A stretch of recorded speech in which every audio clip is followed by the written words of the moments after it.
Good day everyone, I am Dinbert Nestori and I am 18 years old from BSA Blackfeet. Now I will discuss about Init Gardens Saturated Multiplicitous Self. Now let's begin.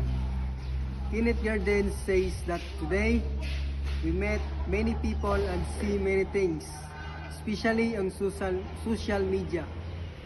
Because of this, we don't have just one personality. Instead, we change the way we act depending on who we are with. I have 4 examples.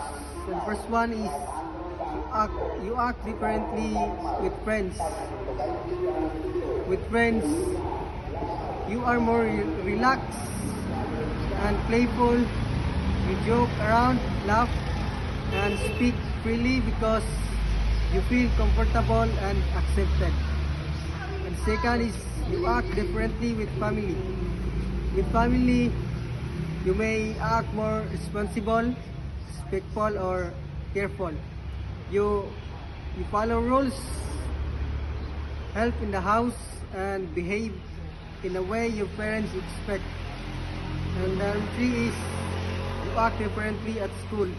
At school, you act more formal and disciplined. You listen to teachers, follow instructions, and focus on learning. You have in a way that fits the classroom settings.